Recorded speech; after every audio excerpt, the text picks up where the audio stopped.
નદી નીકળે છે એને દરિયા સુધી પહોંચવું છે, બોલો ખાડા આવે, પાણી ભરાઈને પાછું ઓવરફ્લો થઈને આગળ વયા જ કરે, પથ્થરો આવે વળીને જાય, એવું સરળ થવા જેવું છે. સરળ એટલે શું? પોતાની ભૂલની કબૂલાત અને એડજસ્ટમેન્ટ કે ના મારે, કારણ મારું ધ્યેય જુદો છે, આની સાથે બેસી રહેવું એ મારું ધ્યેય નથી, મારે મોક્ષે જવું, દરિયાને પહોંચવું એ ધ્યેય છે. અને સરળને કોઈ અટકાવી ના શકે.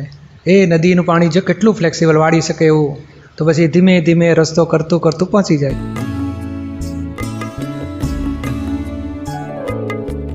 પ્રગતિનો ધ્યેય હોય ને એ એડને એડજસ્ટમેન્ટ લેતા આવડે જ. જેમ 12 વાગે ટ્રેન પકડવાની હોય ને પહેલાં 8 વાગ્યાથી કચકચ કરતો હોય તો કેટલું બધું આપણને આવડે.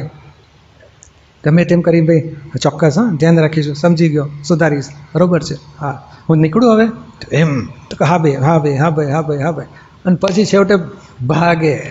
કેમ? તો મારે ટ્રેન પકડવાની. એવા જ્ઞાનીઓ